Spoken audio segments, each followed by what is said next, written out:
आप देख रहे हैं निष्पक्ष दस्तक। उत्तर प्रदेश में शासन को लेकर सत्ता दल के गलियारे में काफ़ी हलचल मची हुई है। मुख्यमंत्री योगी आदित्यनाथ ने दावा किया है, सूत्रों से खबर आ रही है कि वो उत्तर प्रदेश में किसी डिप्टी सीएम को नहीं चाहते। इसी बात को लेकर डिप्टी सीएम आपस में मथापच्ची में चल रही है। कुछ दिल्ली में दरबारी कर रहे हैं, कुछ यहाँ दरबारी कर रहे हैं। सर आप बताइए, जो मथापच्ची चली इस पर क्या होगा? देखिए, योगी आदित्यनाथ जी बड़े बड़े दावे करते थे कि यह राम राज है, सबके साथ न्याय होगा। लेकिन उत्तर प्रदेश में देखा जाए तो जब रावण राज ये लोग कहते हैं, जंगल राज कहते हैं, तो वास्तव में आज जंगल राज है। अब तो उनके पार्टी के विधायक और मंत्री खुद जो है कि उत्तर प्रदेश शासन पर जो है कि उंगलियां उठाने लगे हैं। जो यहाँ पर लिफाफा की राजनीति चल रही है उत्तर प्रदेश सरकार के अंदर, जिलों के अंदर, जिला प्रशासन के अंदर, तो अभी तो उनके विधायकों ने, आप चाहे मोती सिंह की बात देखिए, चाहे रमेश मिश्रा की बात देखिए, एक विधायक के और हैं भारतीय जनता पार्टी के, उन्होंने कहा कि उत्तर प्रदेश सरकार को चाहिए कि वह जिलों में एक रेड बोर्ड लगा दे कि किस काम कराने के लिए कितना घूस देना है। तो यह अंदर खाने जो तनातनी चल रही है उत्तर प्रदेश की राजनीति में, बहुत बड़ा खेल होने जा रहा है। और केशव प्रसाद मौर्य जो है डेरा डाले हुए हैं जेपी नड्डा के यहाँ, और यहाँ पर कैबिनेट की बैठक योगी आदित्यनाथ जी ने की है और 6 बजे राज्यपाल से मिलने वाले हैं। हो सकता है जैसा कि हम लोग भाई अपने अपने ढंग से जो है पत्रकारिता के नजरिए से, एक राजनीतिक कार्यकर्ता की हैसियत से एक कवायद जैसे बातें छल कर आ रही है कि हो सकता है कि योगी आदित्यनाथ प्रदेश के मुख्यमंत्री पद से इस्तीफा दे दे। ऐसा भी संभव हो सकता है कि वह सरकार को जो है कि डिसॉल्व भी कर सकते हैं। और 6 बजे के बाद आप लोगों को निश्चित रूप से जो है उत्तर प्रदेश की राजनीति और सत्ता में क्या स्थिति बनती है उसका बहुत बड़ी खबर जो है कि जल्दी आने वाली है। और केशव प्रसाद मौर्य जो जीत पर अड़े हुए हैं, और उस जीत पर अड़े का नाता यह है कि केशव प्रसाद मौर्य यही है ना कि लोकसभा का चुनाव हो रहा था, बड़े बड़े दावे कर रहे थे, तमाम तरह की अशोभनी हरकतें कर रहे थे, और 80 में 80, 80 में 78, 80 में 79 की बातें कर रहे थे, मैनपुरी और कन्नौज बदायूं हराने की बात कर रहे थे। लेकिन भैया जब पहाड़ के नीचे ऊँटा है ना, तब मालूम हुआ कि पहाड़वा हमसे ऊँचा है। तो अब जब हमारा पीडीए फार्मूला 43 सीटें इंडिया गठबंधन को जिता दिया, और नेताजी के नेतृत्व में 34 सीटों का रिकॉर्ड समाजवादी पार्टी के नाम था, और अखिलेश यादव जी के नेतृत्व में जो इंडिया गठबंधन लड़ा तो 37 सीटों का ऐतिहासिक जीत मिली। उत्तर प्रदेश में नंबर 1 की पार्टी और देश में तीसरी सबसे बड़ी पार्टी के रूप में समाजवादी पार्टी बनी है। तो भारतीय जनता पार्टी में बौखलाहट मची हुई है। मतलब इंडिया गठबंधन क्या भाजपा घबरा गई क्या? एकदम बिल्कुल। हमारा जो पीडीए फार्मूला है यही भारतीय जनता पार्टी वाले हैं ना। उत्तर प्रदेश लोक सेवा आयोग 2011 का परिणाम जब 14 जुलाई 2013 को आया, अखिलेश यादव जी प्रदेश के मुख्यमंत्री थे और भारतीय जनता पार्टी वालों ने मीडिया ट्रायल कराया बाकायदा बड़े बड़े अखबारों में। अब की 86 में 56 यादव आ गया मुख्यमंत्री जी, तो 46 में 56 यादव की बात तो जो है कि फरवरी का जो विधानसभा का सत्र चल रहा था उस समय उन्होंने कहा, उनको तो गणितीय नहीं मालूम है कि 46 बड़ा होता है कि 86 बड़ा होता है, 46 बड़ा होता है कि 56 बड़ा होता है। तो उनको जहाँ तक योगी बड़ा आरोप लगा रहे हैं, वो गणित नहीं मालूम है। भाई गणित मालूम रहता तो 46 में 56 नहीं कहते। और एक बार नहीं, उन्होंने 2-2, 3-3 बार इसको रिपीट किया। तो इसलिए लगता है कि उनकी गणित बहुत कमजोर है। और कहीं कहीं लगता है कि अब उनकी डिग्री, लोग कहते हैं कि बीएससी किए हुए हैं, वो बीएससी किए हैं कि नहीं किए हैं, कि मोदी की तरह ही जो है कि फर्जी डिग्री वाले हैं, वही होगा। और 86 में 56 यादव का जो मीडिया ट्रायल हुआ, मैं सच बता दूं कि उस समय जो है कि जब परिणाम आया था तो 30 में 5 यादव, और वो भी 4 जो है कि ओबीसी कोटा से आए थे, और 1 यादव का लड़का जो है ओवरलैप किया था, यानी कि वो क्रीमी लेयर के अंतर्गत आता था। तो 5 यादव एसडीएम हुए थे। लेकिन भारतीय जनता पार्टी ने झूठा दुष्प्रचार करके जो है समाजवादी पार्टी को जो है कटघरे में खड़ा किया, और पिछड़ी जातियों को जो है झूठे खबर प्रसारित किया कि उत्तर प्रदेश की सरकार जो है बुला करके यादवों को नौकरी दे रही है, अति पिछड़ों की हकमारी करने का काम कर रही है। और जिसका नतीजा हुआ कि गैर यादव जातियां भारतीय जनता पार्टी के खेमे में चली गई थी। लेकिन हम लोगों ने जो पीडीए चला करके जो अति पिछड़ों को, दलितों को सही बात बताने का काम किया, तो आज वही अति पिछड़े, अति दलित समाजवादी पार्टी के जो है कि अभिन्न अंग बन करके, मजबूत स्तंभ बन करके जो है पूरी मजबूती से डटे हुए। तो भारतीय जनता पार्टी एक बार फिर ओबीसी एससी को गुमराह करने के लिए वह कुछ न कुछ जो है कि खेल करने का काम करेगी। लेकिन उस षड्यंत्र में, उस झांसे में अब ओबीसी एससी एसटी के लोग आने वाले नहीं है। अब भाजपा का खेल खत्म होने वाला है। भाजपा में जो कुर्सी को लेकर षड्यंत्र चल रहा है, इससे पहले योगी वन सरकार में भी कई सारे विधायक, लगभग सेंचुरी के विधायक अपनी ही सरकार के खिलाफ आकर बैठ गए थे, तब आपने फायदा नहीं उठा पाया। इस बार फिर षड्यंत्र चल रहा है, इसका कैसे फायदा उठाएंगे? देखिए, तो केशव प्रसाद मौर्य के राजनीतिक हैसियत का सवाल है ना।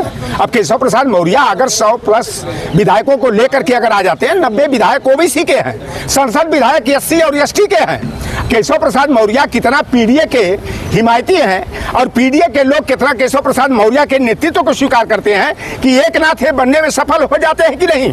अगर केशव प्रसाद मौर्य एकनाथ शिंदे की भूमिका में आ जाते हैं तो समाजवादी पार्टी जो है पीडीए के भाई है, उनकी 100 खून माफ करके जो है, सारी गलतियों को माफ करके हम लोग जो है कि केशव प्रसाद मौर्य को जो है कि सहयोग और समर्थन दे करके उनको कुर्सी पर बैठाने का काम करेंगे।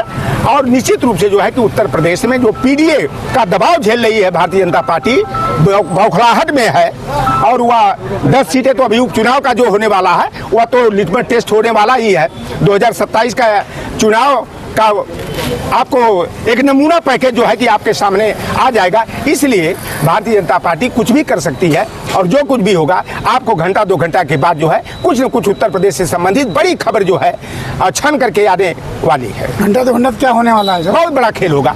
वही मुख्यमंत्री या तो मुख्यमंत्री पद से इस्तीफा देंगे या तो सरकार को बर्खास्त कर देंगे। अच्छा, दूसरा सर एक ये है, अभी तक आपने देखा, आपने कहा भगवान श्री कृष्ण ने जी 100 गलती माफ की थी, इसी तरह केशव प्रसाद मौर्य ने बड़े बड़े आरोप अखिलेश यादव पे लगाए हैं, इसे कैसे माफ कर पाएंगे? देखिए, हमारे यहाँ कहा जाता है कि सुबह का भूला अगर शाम को वापस आ जाए तो उसे भूला नहीं कहते हैं। केशव प्रसाद मौर्य हमारे ही भाई है और वह दुश्मन की टीम में चले गए थे, हम लोगों के विरोधी की टीम में चले गए थे। अगर वह उनका जो है कायाकल्प हो जाता है, हृदय परिवर्तन आता है, सामाजिक न्याय के प्रति उनकी भावना जागृत हो जाती है, तो वह अगर हम 100+ विधायक को लेकर के आते हैं तो समाजवादी पार्टी जो है कि उनको सहयोग और समर्थन देकर के सरकार बनाने से जो है पीछे नहीं हटेगी। और लेकिन अब वही तो सवाल है, केशव प्रसाद मौर्य जो जितना बोलते हैं वह कितना पिछड़ों के नेता है, दलितों के नेता है। अब तो उनकी भी परीक्षा होने वाली है, ये असली परीक्षा है। चुनाव में तो हार गए, हैसियत में आ गए थे, सिराथू में जो है पल्लवी पटेल ने उनको हराया। अब ये देखना है कि सपा के पीडीए का जो दबाव भारतीय जनता पार्टी झेल रही है, अब केशव प्रसाद मौर्य कितना प्रभावशालिता का परिचय देते हैं। 2 घंटा में जो है कि सारी स्थितियां जो है कि साफ आ जाए। यूज एंड थ्रो की पॉलिसी अपनाती है।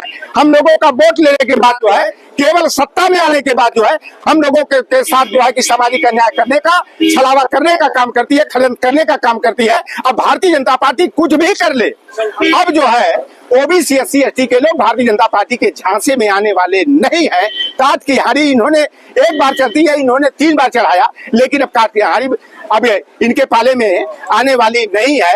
अब भारतीय जनता पार्टी की उल्टी गिनती शुरू हो गई है और आप देखिएगा कि उत्तर प्रदेश की सरकार और देश की सरकार जो है इसी साल के अंदर अंदर दोनों की विदाई होने वाली है। भाजपा में सर बहुत कुछ जायज है, यहाँ पर मुख्यमंत्री डिप्टी CM बन जाता है, राज्यपाल आके मंत्री बन जाता है, आखिर किस तरह से कैसे?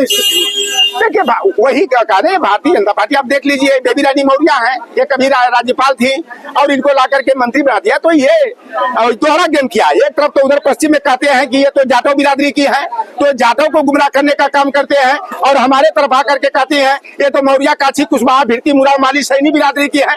तो ये भारतीय जनता पार्टी मुखौटा के रूप में जो है ओबीसी SC के नेताओं को आगे करके हम निषाद बिरादरी के हैं। तो जब हम लोगों को बड़ी बड़ी मछली का शिकार करना होता है तो बंसी और कटिया एक आती है, उसमें केचुआ, सिधरी, चलवा, छोटी जो प्रजाति की मछलियां होती हैं उनको चारे के तौर पर जो है बंसी में डाल करके बड़ी से 10 किलो, 20 किलो, 25 किलो की बड़ी बड़ी मछलियों का शिकार कर लेते हैं। उसी तरह से ये Bharatiya Janata party OBC SC के लोगों को, चाहे वो स्वतंत्र देव सिंह हो, चाहे केशव प्रसाद मौर्य हो, चाहे राकेश सचान हो, चाहे चौधरी भूपेंद्र सिंह हो, चाहे लक्ष्मी नारायण चौधरी हो, चाहे धर्मपाल सैनी हो, चाहे धर्मपाल लोधी हो, चाहे जो है कि नरेंद्र कश्यप हो, इस तरह के जो ओबीसी SC के नेता हैं यह भारतीय जनता पार्टी के बंसी और कटिया के चलवा, सिधरी, केचुआ हैं।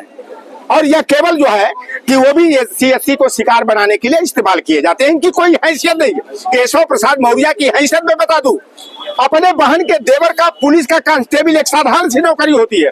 ट्रांसफर जो व्यक्ति नहीं रुकवा सकता है तो नौकरी क्या दिला पाएगा, उस समाज को हक अधिकार सम्मान क्या दिला पाएगा। यही हैसियत है भारतीय जनता पार्टी में ओबीसी एससी के नेताओं की। खबर आ रही केशव मौर्य जी अखिलेश जी के संपर्क में, क्या जानते हैं? देखिए वो लोग भैया नेता, बड़े नेता लोग हैं और एक दूसरे के संपर्क में। केशव प्रसाद मौर्य अगर माननीय अखिलेश यादव जी के आप फोन करके बात करेंगे और या गलतियों के लिए क्षमा मांगेंगे तो भैया अखिलेश यादव जी का तो चाल और चरित्र है कि अगर वो सामने से माफी मांग रहा व्यक्ति तो ऐसे लोगों को क्षमादान देना हम समाजवादियों का कर्तव्य बनता है। लोकसभा चुनाव जिस तरह से पीडीए के तहत चुनाव लड़ा और आपको इतिहास बनाया, क्या उपचुनाव में भी कायम रहेगा ये?